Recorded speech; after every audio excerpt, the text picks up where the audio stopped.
syahwatnya. Jangan sampai kebalik, ya, manusia yang dikontrol oleh atau yang dikendalikan oleh syahwatnya, tetapi manusialah yang harusnya mengontrol syahwatnya. Kemudian kalau kita lihat pada teori Abraham Maslow, orang-orang mahasiswa psikologi ini nggak asing nih untuk teori ini. Itu teori apa? Kebutuhan. Teori kebutuhan, ya. Jadi Abraham Maslow, dalam teori Abraham Maslow ada 5 dasar kebutuhan manusia. Yang pertama adalah, ada yang ingat nggak? Kebutuhan fisiologis. Iya, makan, minum, dan seterusnya. Kemudian ada kebutuhan sosial. Jadi makhluk hidup itu, manusia itu makhluk sosial, nggak bisa hidup sendiri, apalagi antisosial, nggak bisa, itu kebutuhan, ya. Kemudian kebutuhan kenyamanan, ya. Keempat, kemudian kebutuhan harga diri atau penghargaan. Ya, nggak ada orang yang tidak butuh untuk dihargai, ya. Karena itu kita sering kali akan bereaksi ketika orang ngamuk, kira-kira begitu, ya. Iya. Kemudian yang terakhir itu adalah kebutuhan akan aktualisasi diri. Nah, 5 kebutuhan ini menjadi kebutuhan dasar yang setiap manusia pasti akan memenuhinya.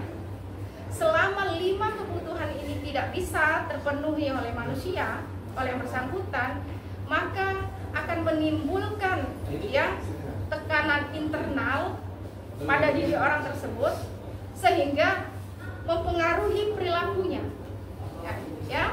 Jadi kalau begitu kita sebetulnya bisa melihat bagaimana perilaku orang. Jangan-jangan ada kebutuhan dasarnya yang sebetulnya tidak terpenuhi, begitu, ya. Jadi ada perilaku orang lain yang di luar kelasiman, di luar kenormalan. Itu kalau berdasarkan teori ini berarti ada kebutuhan dasarnya yang sebetulnya belum atau tidak terpenuhi. Karena itu kita harus menyadari bahwa syahwat ini sebetulnya menjadi ancaman dalam hidup kita, ya, apabila kita tidak bisa mengendalikan syahwat itu sendiri.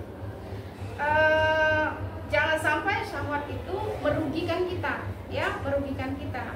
Karena kalau sampai merugikan kita, maka itu tadi akan menimbulkan apa?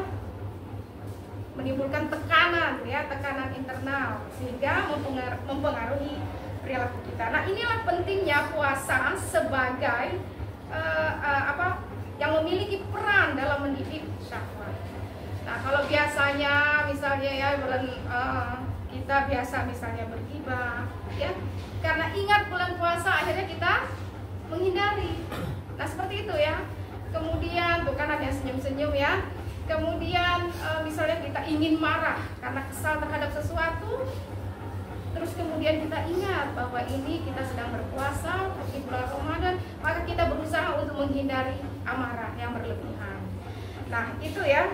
Jadi melalui training manajemen syahwat ini, sesungguhnya Allah memberikan latihan, ya. Latihan bagaimana seorang muslim mampu mengatur, mengelola. Nah, apa yang diatur dan dikelola? Yaitu hati dan pikirannya, ya, hati dan pikirannya.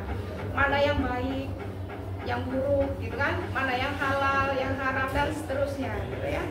Sehingga kita tidak akan salah paham terhadap konsep ini ketika mengimplementasikannya dalam kehidupan sehari-hari. Nah, apa yang Ibu sampaikan tadi terkait dengan ada keinginan marah, kemudian bisa dikendalikan, ada keinginan untuk bergibah, kemudian bisa dikendalikan.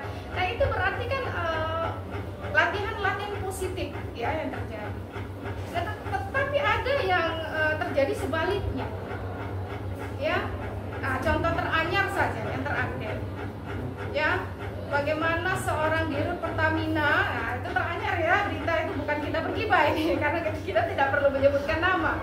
Bagaimana sudah dengan gaji yang besar tetapi masih mau korupsi juga, begitu, ya. Artinya yang bersangkutan tidak bisa mengendalikan syahwatnya akan keserakahan, ya, tidak bisa mengendalikan